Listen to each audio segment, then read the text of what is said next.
அது ஆத்த ஒட்டி இருக்கிற ஒரு சின்ன கிராமம்.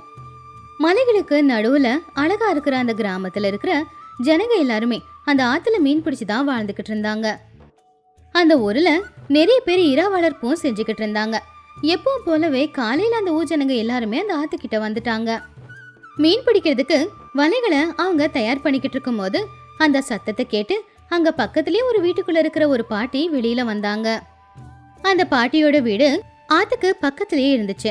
அந்த பாட்டியோட பேர் என்னன்னு யாருக்கும் தெரியாது. எல்லாரும் அவங்கள பாட்டின்னு மட்டும்தான் கூப்பிடுவாங்க. எல்லாரும் பேசுற சத்தத்தை கேட்டு ஒரு குச்சியை பிடிச்சுக்கிட்டு பாட்டி அங்க வந்தாங்க. அப்பதான் அங்க இருந்த ராஜண்ணா அவங்க பேசுற சத்தத்தை கேட்டு தூங்க முடியாம வந்துட்டாங்களோ அப்படின்னு நினைச்சான். மன்னிச்சிடு பாட்டி, நாங்க சத்தம் போட்டு உன்னை தூக்கத்துல இருந்து எழுப்பிட்டோம் போலயே. அதுக்கு பாட்டி பதில் சொல்றதுக்கு முன்னாடியே பக்கத்துல நின்னுக்கிட்டு இருந்த ரத்னம் கொஞ்சம் கோவமா இப்படி சொன்னா. அதெல்லாம் ஒண்ணும் இல்ல, நாம வரதுக்கு முன்னாடியே இந்த பாட்டி எழுந்திருச்சிருப்பாங்க, நீ சும்மா வாயை மூடு. அப்போ ராஜண்ணா பக்கத்துல நின்னுக்கிட்டு இருந்த லிங்காவை பார்த்து, இப்பதான் பாட்டியை தடவை பாக்குறல்ல, பாட்டியை பத்தி கேள்விப்பட்டிருக்கியா? ஆத்தங்கரையோரமா இருக்கிற புத்திசாலி பாட்டி தானே? இந்த பாட்டி தான் அந்த பாட்டி.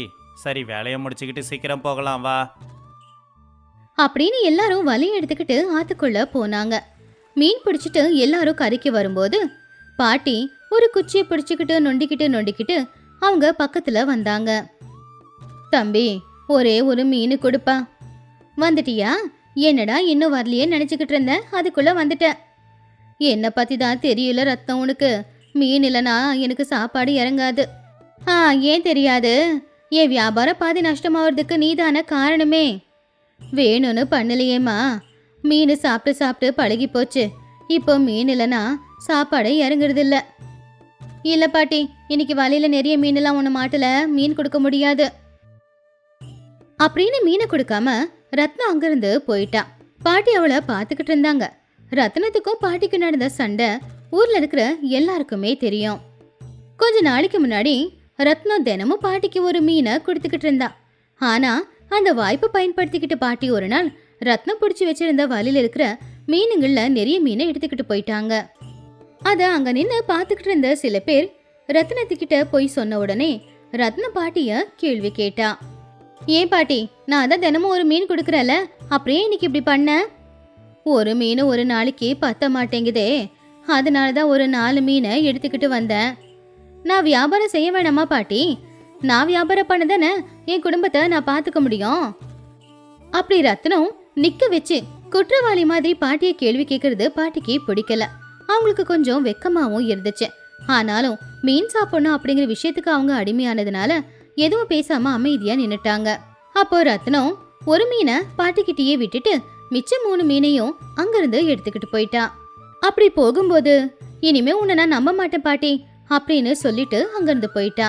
தப்பு பண்ண அப்படின்னு பாட்டிக்கு தெரிஞ்சாலும் கூட தினமும் ரத்னத்துக்கிட்ட போய் ஒரு மீன் கொடு அப்படின்னு கேக்குறத விடவே இல்லை.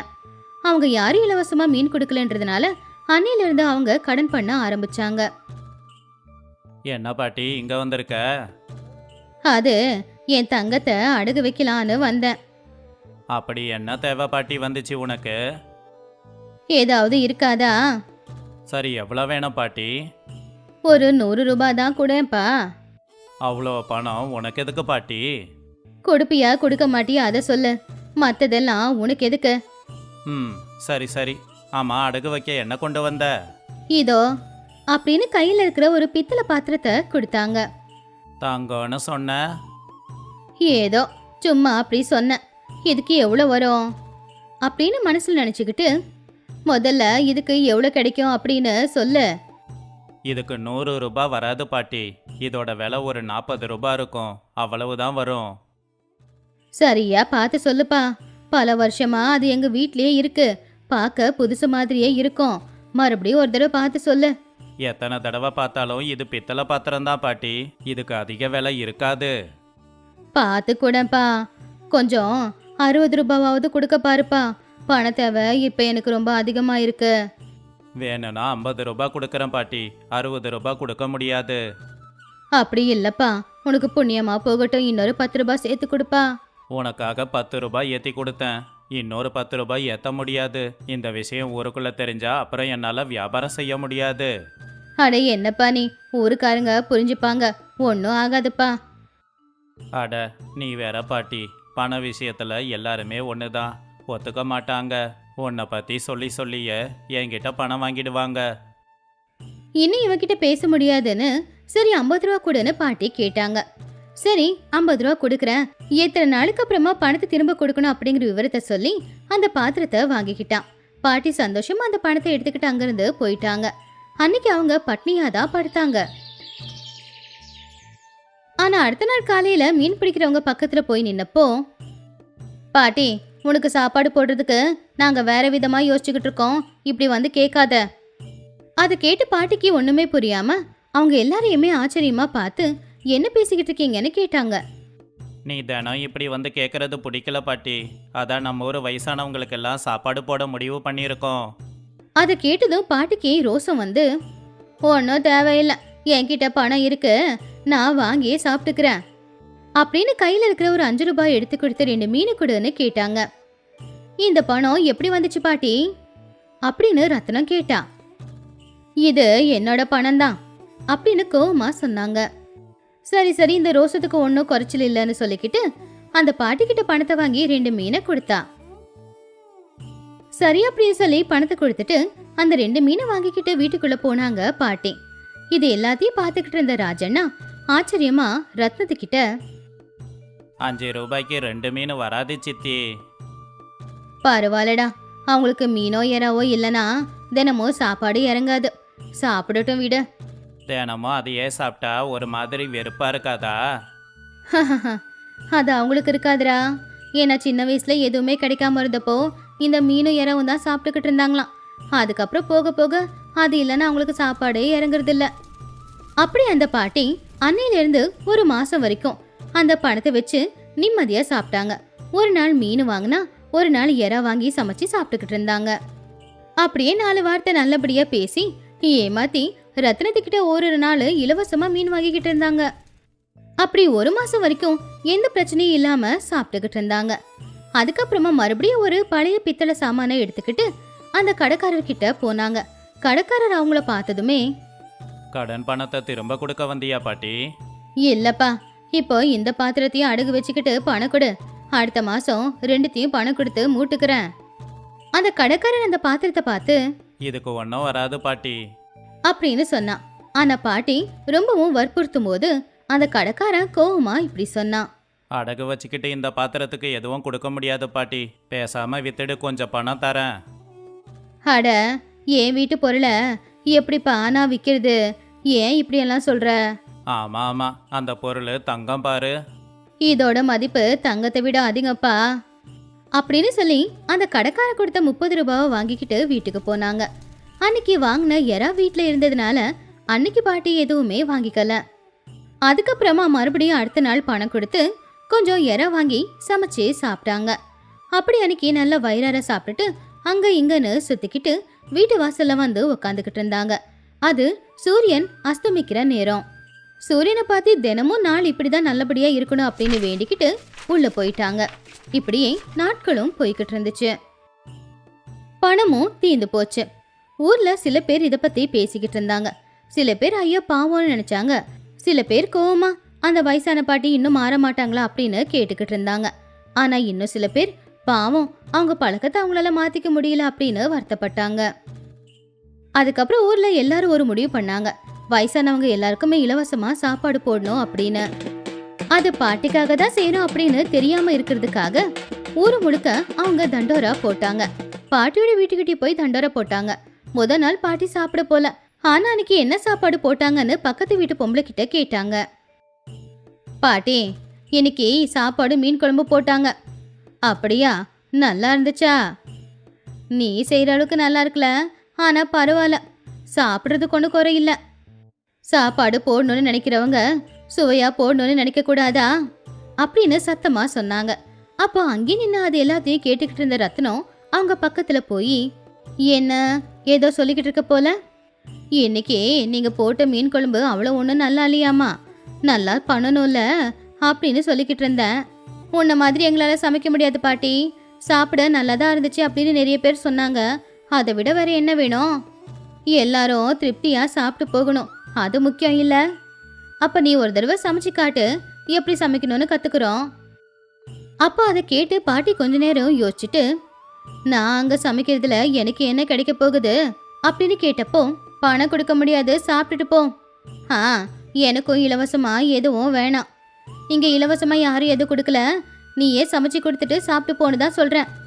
சரி சரி, இந்த வியாபார விஷயம்லாம் உனக்கு நல்லா தெரியுமே, எல்லாம் உன்கிட்ட இருந்து கத்துக்கிட்டது தான் பாட்டி அப்படின்னு கிண்டல் பண்ணான். அதுக்கப்புறம் அங்கிருந்து போகும்போது, காலையில 10 மணிக்கு வந்து வேலையை ஆரம்பிச்சுன்னு பாட்டி, ரொம்ப நேரமாக்கிடாத அப்படின்னு சொன்னான். பாட்டியும் போலாம் அப்படின்னு முடிவு பண்ணாங்க. அன்னில இருந்து பாட்டிக்கு மீனோ எறாவோ சாப்பிடுறதுல எந்த ஒரு குறையும் இருக்கல. அதுக்குன்னு அவங்க கடனும் வாங்கல. அந்த கடைக்காரரும் ஏதோ ஒரு காரணத்தை சொல்லி அந்த 2 பாத்திரத்தையும் கொண்டு வந்து கொடுத்துட்டாரு. பாட்டி வேண்டான்னு சொன்னாலும் அதை கொடுத்துட்டு போயிட்டாரு. இலவசமா வர்றது எதுவும் வேண்டான்னு சொல்லி ரொம்பவும் ரோசத்தோட கடைசி வரைக்கும் அப்படியே இருந்தாங்க. எல்லாருக்கும் சமைச்சு போட்டுட்டு அதுக்கப்புறமா அவங்களும் அங்கேயே சாப்பிட்டுக்கிட்டு சந்தோஷமா இருந்தாங்க. சீதாபுரம் அப்படிங்கிற ஊர்ல பீமையா அப்படிங்கிற ஒருத்தர் இருந்தாரு. பீமையாவுக்கு பொண்டாட்டி தேவி, புள்ள ராஜு, பொண்ணு லக்ஷ்மி இருந்தாங்க. தேவி, பாத்தியா, இந்த மழை நிக்க மாட்டேங்குது. எனக்கு பயமா இருக்கு. விளைச்சல் எல்லாம் மூழ்கி போயிடுமோன்னு பயமா இருக்கு. மழை வரலனாலும் கஷ்டம், அதிகமா வந்தாலும் கஷ்டம். ஆமாங்க, நீங்க சொல்றது உண்மைதான். கொஞ்சமா மழை பெஞ்சதுனா எந்த பிரச்சனையும் இல்ல. அதிகமா மழை பெஞ்சதுனால நாம இப்ப கஷ்டப்பட வேண்டியதுதான். ஆமா, ராஜு எங்க? வயலுக்கு போயிட்டானா? காலையிலேயே அவன் வயலுக்கு போயிட்டாங்க. எப்படி வருவானோ என்னவோ, எனக்கு தெரிஞ்சு மழையில நனைஞ்சுக்கிட்டு தான் வருவான். அதுக்குள்ள மழை அதிகமாயிக்கிட்டு இருந்துச்சு. யாரோ கதவு தட்டுற சத்தம் கேட்டுச்சு. யாருடா அது அப்படின்னு தேவி கதவை திறந்து பார்த்தாங்க. ஐயோ, என்ன இது, இப்படி மழையில நனைஞ்சுக்கிட்டு இருக்கீங்க? வாங்க, 2 பேரும் உள்ள வாங்க. பசங்களை கூட்டிக்கிட்டு வரலையா?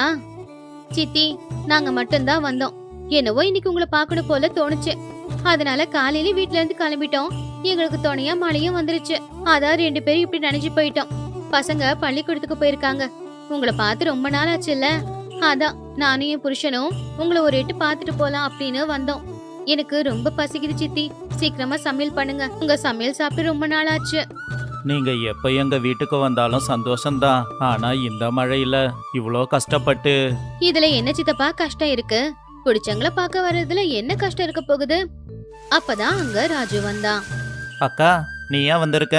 முன்னாடியே சொல்லியிருந்தா ஆள் அனுப்பி இருப்பேனே, இப்படி சொல்லாம வந்திருக்க? சரிடா, அப்படின்னா நான் இப்பவே கிளம்புறேன். மறுபடியும் போய் உனக்கு செய்தி அனுப்புறேன். நீ வண்டி அனுப்பு, அப்புறமா வரேன். சீதா சொன்னதை கேட்டு எல்லாருமே சிரிச்சாங்க. அதுக்கப்புறம் எல்லாரும் ஒன்னா உட்காந்து சாப்பிட ஆரம்பிச்சாங்க. சித்தி, கேக்க மறந்துட்டேன், இங்க சூழ்நிலையெல்லாம் எப்படி இருக்கு? ஆமா, உங்க அண்ணன் வந்தாரா? அதான் என்னோட மாமா பாக்க வந்தாரா? அன்னைக்கு ஏதோ உங்களுக்குள்ள சண்டை நடந்துச்சு, அப்ப கோச்சுக்கிட்டு போன மனுஷன்ல. அது வரை ஞாபகப்படுத்திட்டியா? அன்னைக்கு போன அண்ணன் இன்னும் என்கிட்ட ஒரு வார்த்தை கூட வந்து பேசல. அப்படி நான் என்ன தப்பு பண்ணிட்டேன்? அதெல்லாம் விடு சீதா. இந்த மழை காலத்துல சொந்தக்காரங்க வர்றதே அதிசயம். ஆனா நீ வந்திருக்க. எவ்வளோ பாசம் இருந்திருந்தா எங்களை பார்க்க வந்திருப்ப. இப்ப எதுக்கு அந்த விஷயம் எல்லாம்? அன்னைக்கு என்னதான் சண்டை நடந்துச்சு? இந்த சண்டையில யாருடைய தப்பு இருக்கு? பிரிஞ்சு போற அளவுக்கு அப்படி என்ன பெரிய பிரச்சனை?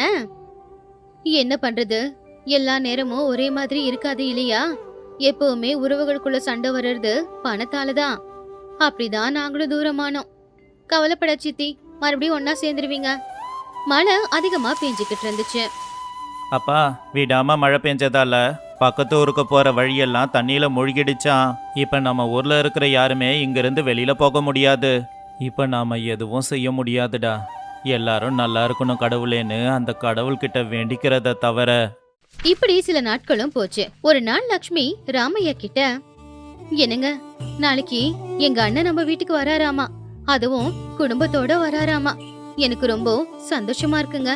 என் மேல இருந்த கோவம் எல்லாம் போயிடுச்சு போல. அப்படியா? இத கேட்கும்போது சந்தோஷமா இருக்கு. நல்லதா போச்சு. அவங்க வந்த நேரம் மழை இல்லாம இருந்தா நல்லாதான் இருக்கும். அவங்க வந்தா வீட்ல தங்க இடம் பத்தாது. கொஞ்சம் பெரிய வீடா இருந்திருந்தா நல்லா இருந்திருக்கும்.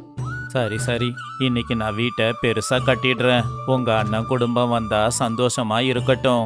என்னங்க இப்படி சொல்றீங்க? இப்படி பேசாம வேற எப்படி பேச சொல்ற? இத்தனை வருஷமா நம்ம வீடு சின்னதா இருக்குன்னு நீ சொன்னதில்ல. ஆனா இப்போ உன் அண்ணன் குடும்பம் வரப்போகுதுங்கிறதால வீடு சின்னதா தெரியுதா? ராமையா சொன்னதை கேட்டு தேவி சிரிச்சாங்க. அடுத்த நாள் ராமையா தேவி கிட்ட இப்படி சொன்னாரு. என்ன லக்ஷ்மி, மழை இப்படி பெய்யுது, அதுவும் இன்னைக்கு போய் இப்படி பெஞ்சுக்கிட்டு இருக்கே. உங்க அண்ணன் குடும்பம் எப்படி வருவாங்க? அதுக்குள்ள தேவியோட அண்ணன் குடும்பத்தோட சேர்ந்து அங்க வந்தாரு. தங்கச்சி, நல்லா இருக்கியாமா? மாப்பிள்ள எப்படி இருக்கீங்க? உங்களை பார்த்து ரொம்ப நாள் ஆச்சு. அண்ணன், எனக்கு ரொம்ப சந்தோஷமா இருக்குண்ணே. நீ மறுபடியும் என்ன வந்து பார்த்து இப்படி பேசுவேன்னு நான் கனவுல கூட நினைச்சு பார்த்தது இல்லைண்ணே. இவ்வளவு மழையில எப்படிண்ணே வந்த? என்ன மன்னிச்சிடுமா, இத்தனை நாளா நான் உன்கிட்ட பேசாம இருந்துட்டேன். ஆனா இனி நீ கவலைப்பட தேவையில்லை. நாம இனி ஒன்னா தான் இருக்க போறோம். பரவாயில்ல, நீங்க வந்தது சந்தோஷமா இருக்கு. என் பொண்டாட்டி முகத்துல இப்பதான் சந்தோஷத்தை பார்க்கறேன். சில உறவுகள் அப்படித்தான், என்னதான் மனஸ்தாபம் வந்தாலும் கடைசியில ஒரு நாள் ஒன்னா சேர்ந்துடுவாங்க. ஆனா இவ்வளவு மழை பெய்யுதே, வழியெல்லாம் அடிச்சுக்கிட்டு போச்சு. நாங்க எப்படி வந்தீங்க? வர வழி எது இருந்துச்சு? அதுவாமா, மனசு வச்சா வழி பிறக்க போகுது. உன்னை பார்க்கணுங்கிற ஆசை என்ன அப்படியே கூட்டிக்கிட்டு வந்துடுச்சு. அப்ப அவருடைய மனைவியான சாந்தி, ஆசையும் இல்ல ஒண்ணும் இல்ல, ஒரு படகு எடுத்துக்கிட்டு தான் வந்தாரு. இந்த நேரத்துல போய் ஆகணுமான்னு எல்லாரும் கேட்டதுக்கு என் தங்கச்சி இன்னைக்கே பார்த்தாகணும் அப்படின்னு அடம் பிடிச்செல்லாம் வந்தாரு. ஓ அப்படியா? அதான் நானும் நினைச்சேன். ஆமா மச்சான், இத்தனை நாளா நீங்க என்ன பண்ணிக்கிட்டு இருந்தீங்க? அன்னைக்கு எனக்கு பண தேவை இருந்துச்சுன்னு தான் உங்ககிட்ட வந்தேன். ஆனா நீங்க என்கிட்ட பணம் இல்லைன்னு சொல்லிட்டீங்க. அன்னைக்கு நான் கொஞ்சம் கூட முன்ன பின்ன யோசிக்காம உங்களை விட்டுட்டு போயிட்டேன். ஆனா அன்னைக்கு உங்களோட நிலைமை எப்படி இருந்துச்சுன்னு நான் கொஞ்சம் கூட யோசிக்கல. ஆனா சில நாட்களுக்கு அப்புறம் நீங்க கொஞ்சம் கொஞ்சமா பணத்தை சேர்த்து என் பொண்டாட்டி சாந்தி கிட்ட கொடுத்துருக்கீங்க. அதை என்கிட்ட சொல்லக்கூடாதுன்னு சொல்லிட்டீங்க. ஏன் அப்படி செஞ்சீங்க? எல்லா மனுஷங்களுக்கும் கோபம் வரும். அந்த சூழ்நிலைய நாம தான் புரிஞ்சுக்கணும். அன்னைக்கு உங்களுக்கு கோபம் வந்துச்சு, ஏன்னா உங்க நிலைமை அப்படிப்பட்டது. அன்னைக்கு நாங்க சொன்னாலும் நீங்க கேட்குற நிலைமையில இல்ல. பரவாயில்ல, எப்படியும் தானா கோபம் குறைஞ்சிடும். கொஞ்ச நாள் பொறுமையா இருக்கலான்னு தான் நாங்க விலகி வந்துட்டோம். அன்னைக்கு நீங்க பணம் கொடுத்ததுக்கு அப்புறமா என்னோட வியாபாரம் மறுபடியும் நல்லா வளர ஆரம்பிச்சது. எல்லாத்துக்கும் காரணம் உங்க தங்கச்சி தான். அண்ணன் வியாபாரம் நல்லபடியா நடக்கணும்னு தான் அவ பணத்தை ஏற்பாடு பண்ணி கொடுத்தா. சும்மா கொடுக்கல, அவளுடைய நகைகள் எல்லாத்தையுமே அடகு வச்சு தான் பணத்துக்கு ஏற்பாடு பண்ணா. அது மட்டும் இல்ல, பணத்தை கொடுத்து அந்த நகைகளை மீட்டுக்கிட்டு வானா உங்க தங்கச்சி கேட்கறதில்ல. எங்க அண்ணன் வந்து பாசமா மீட்டு கொடுப்பாருன்னு சொல்றா. அப்ப ஒரு சத்தமா சிரிச்சு, எனக்கு தெரியும், அதனால தான் அந்த நகைகளை நானே மீட்டு கொண்டு வந்தேன். என் தங்கச்சி மனசு எனக்கு தெரியாதா? பாத்தீங்களா எங்க அண்ணன் மறக்கவே இல்ல. எப்போ எங்க அண்ணனையும் என்னையும் ஏதாவது ஒண்ணு சொல்லிக்கிட்டே இருப்பீங்கல்ல. பாத்தீங்களா உங்க தங்கச்சி பேச்ச மாத்துற விதத்தை? ராமையா சொன்னதை கேட்டு எல்லாரும் சிரிச்சாங்க. மழை நிக்கிற மாதிரி தெரியல, என்ன பண்றது? நான் ரொம்ப சந்தோஷமா தான் இருக்கேன். இப்படி சுத்தமான மழையில இப்படி சுத்தமான மனசோட இருக்கிற என் தங்கச்சி கூட இருக்கிறது எனக்கு ரொம்ப சந்தோஷம்தான். மழை காலத்துல சொந்தக்காரங்க வந்தா எப்படி இருக்குங்கிறத நான் உங்க மூலமா இப்ப பாத்துக்கிட்டு இருக்கேன். ராஜு, மழை விட்டா மாதிரி இருக்கு, வா வயலுக்கு போயிட்டு வரலாம். சரிங்க மாமா, வாங்க போகலாம். நீங்க போயிட்டு வரதுக்குள்ள நான் மீன் குழம்பு செஞ்சு வச்சிடுறேன். அப்படி ராஜு அவங்க மாமாவை கூப்பிட்டுக்கிட்டு வயலுக்கு போயிட்டு வீட்டுக்கு வந்தான். தங்கச்சி, நீ சமைக்கிற சமையலோட மனம் ஊர் எல்லா வரைக்கும் வருது தெரியுமா? இல்லையே, வீட்டு வாசலை கூட தாண்டி வராதுன்னு நான் நினைக்கிறேன். அப்படியா? சரி, இன்னைக்கு மீன் குழம்பு உங்களுக்கு கிடையாது. ஐயோ, அப்படி மட்டும் சொல்லாத. மீன் குழம்பு சாப்பிடாம இருக்க முடியாது. அது கேட்டு எல்லாரும் சிரிச்சாங்க. தங்கச்சி, சமையல் ரொம்ப நல்லா இருக்கு. எவ்வளோ நாளாச்சு உன் கையால சாப்பிட்டு. அண்ணா, வயிறார சாப்பிடுண்ண. நமக்குன்னு ஒரு உறவு இருக்கிறது ரொம்ப நல்ல விஷயம்தான் இல்ல? ஆமா ஆமா, உறவுகளை தள்ளி வைக்க கூடாது. கூடி வாழ்ந்தா கோடி நன்மைன்னு பெரியவங்க சொல்லியிருக்காங்க. அது பொய் இல்ல, உண்மைன்னு இப்பதான் புரியுது. இந்த கதையில இருக்கிற நீதி என்னன்னா, உறவுகளுக்குள்ள சின்ன சின்ன சண்டைகள் வரலாம், ஆனா அது நிரந்தரம் இல்ல. எப்படி மழை வரும் நின்னு போகுமோ அதே மாதிரி இந்த பிரச்சனைகளை எல்லாமே ஒரு நாள் போயிடும். ராமபுரம் அப்படிங்கிற ஊர்ல சுப்பம்மா அப்படிங்கிற ஒரு வயசான பாட்டி இருந்தாங்க. சுப்பம்மா பாட்டியோட வயசு 80 தாண்டி இருந்துச்சு. சுப்பம்மாவுக்கு மாசம் மாசம் பென்ஷன் பணம் வந்தாலும் கூட அவங்க வைக்கிற அந்த கோழி குழம்பு அந்த ஊர்ல இருக்கிற எல்லாருக்குமே ரொம்ப பிடிக்கும்ன்றதுனால எல்லா நாட்களும் அந்த கோழி குழம்ப செஞ்சு வித்துக்கிட்டு இருந்தாங்க. அதுலயும் அந்த ஊரோட தலைவர் அந்த கோழி குழம்பு சாப்பிடுறதுக்கு 2 நாளைக்கு ஒரு தடவையாவது வந்துட்டு போவாரு. அந்த அளவுக்கு சுப்பம்மா வைக்கிற கோழி குழம்பு ரொம்ப பிரபலமா இருந்துச்சு. ஒரு நாள் எப்பவும் போலவே அன்னைக்கு கூட சுப்பம்மா பாட்டி ஊருக்கு நடுவுல ஆட்கள் எல்லாரும் சேர்ந்து அவங்களுக்காக கொடுத்த ஒரு இடத்துக்கு கோழி குழம்பு கொண்டு போனாங்க. வீட்டுல செஞ்சு கொண்டு வந்த கோழி குழம்பு சூடா இருக்கிறதுக்காக அடுப்புல அவங்க அந்த குழம்ப வச்சுக்கிட்டு இருந்தாங்க. அப்படியே அடுப்புல குழம்ப வச்சுட்டு அந்த பக்கமா வரவங்க போறவங்க அந்த அம்மா கிட்ட பேசிக்கிட்டு இருந்தா அவங்க எல்லார்கிட்டயுமே அந்த அம்மா சிரிச்சு பேசிக்கிட்டு இருந்தாங்க. ஏம்மா, நேத்து தானே உடம்புக்கு கொஞ்சம் முடியலன்னு, இன்னைக்கு இந்த கோழி குழம்பு விற்கலன்னா பூகம்பம் வந்துடுமா என்ன? இப்போ கொஞ்சம் உடம்புக்கு பரவாயில்லம்மா, எழுந்திருக்க முடியாதுன்னு தான் நினைச்சேன். ஆனா காலையில எழுந்திருக்கும் போது சோர்வு எல்லாமே போயிடுச்சு. சரி சரி விடு. ஆமா, நம்ம ஊரோட தலைவர் இன்னும் வரலையே. ஏற்கனவே வந்து 2 நாள் ஆச்சே, கணக்குப்படி இன்னைக்கு வரணுமே. அவரு ஊருக்கு தலைவர், நிறைய வேலை இருக்கும், முடிஞ்சா வருவாரு. அப்படி அவங்க 2 பேரும் பேசிக்கிட்டு இருக்கும் போதே ஒரு சின்ன பொண்ணு அந்த பக்கமா நடந்துக்கிட்டு பாட்டியோட கடைக்கு வந்துச்சு. பாட்டி, எனக்கு கொஞ்சம் கோழி குழம்பு சோறு தரியா? தரேன். அதுக்கு முன்னாடி உன் பேர் என்ன சொல்ல? என்னோட பேரு வள்ளி. ஓ, பேரு ரொம்ப லட்சணமா இருக்கே. இந்தா, நீ கேட்ட கோழி குழம்பும் சோறும். கவலைப்படாம சாப்பிடு, வேணும்னா இன்னும் கேளு, நான் கொடுக்கறேன். சரியா பாப்பா? சரி பாட்டி. அப்படி சுப்பம்மா பாட்டி சாப்பாடு போட்டு கொடுத்ததும் வள்ளி அதை உட்காந்து சாப்பிட்டுக்கிட்டு இருந்தா. அதை பார்த்துக்கிட்டு இருந்த ரத்னம் வள்ளி கிட்ட இப்படி கேட்டா, பாப்பா கொஞ்சம் மெதுவா சாப்பிடு, அப்புறம் சாப்பாடு தொண்டையில அடிச்சுக்க போகுது. சுப்பம்மா பாட்டி உடனே தண்ணியை கொண்டு வந்து கொடுத்தாங்க. சாப்பாடு சாப்பிட்டதுக்கு அப்புறமா வள்ளி எதுவும் பேசாம சுப்பம்மா பாட்டியை ரொம்ப ஏக்கமா பார்த்துக்கிட்டு இருந்தா. அது விஷயம் என்னன்னா, பாப்பா கிட்ட பாட்டிக்கு கொடுக்க பணம் இல்ல. அந்த விஷயத்த பாட்டிக்கிட்ட எப்படி சொல்றதுன்னு தெரியாம அமைதியா அவ நின்னு பார்த்துக்கிட்டு இருந்தா. பணம் இல்லையா? சுப்பம்மாவுக்கு அது ஏற்கனவே தெரியும். ஆனா வள்ளி என்ன பண்றான்னு பாக்குறதுக்காக அமைதியா இருந்தாங்க. பாட்டி, என்கிட்ட இப்ப பணம் இல்ல, நான் நாளைக்கு கொண்டு வந்து கொடுக்கட்டா? நாளைக்கு வந்து நான் இங்கேயே சாப்பிடுறேன், அப்ப 2 நாளைக்கு சேர்த்து பணத்தை நான் கொடுத்துடுறேன். பாட்டி அதை கேட்டு சிரிச்சுக்கிட்டே, பரவாயில்லம்மா, நீ சாப்பாடுக்கு பணம் கொடுக்க வேண்டிய அவசியம் இல்ல. உன் நண்பர்கள் கூட நீ வா, சாப்பாடு சாப்பிட்டு போங்க. சரி பாட்டி. அப்படி சொல்லி வள்ளி அங்கிருந்து போயிட்டான். இதை எல்லாத்தையும் பார்த்துக்கிட்ட ரத்னம், நீ இனி திருந்த மாட்ட அப்படின்னு சொல்லிட்டு போயிட்டான். கொஞ்ச நேரத்துல ஆகாயத்துல மேகங்கள் எல்லாம் இருட்ட ஆரம்பிச்சுது. நல்லா காத்தும் வீசிக்கிட்டு இருந்துச்சு. சரியா அந்த நேரத்துலதான் அது வரைக்கும் வரல அப்படின்னு நினைச்சுக்கிட்டு இருந்த அந்த ஊரோட தலைவர் அங்க வந்தாரு. என்ன சுப்பம்மா, வியாபாரம் எப்படி போய்கிட்டு இருக்கு? நல்லதான் நடந்துகிட்டு இருக்கு தலைவர் ஐயா, நீங்க எப்படி இருக்கீங்க? எனக்கு என்ன, நம்ம ஊர் ஜனங்க புண்ணியத்துல நல்லா தான் இருக்கேன்.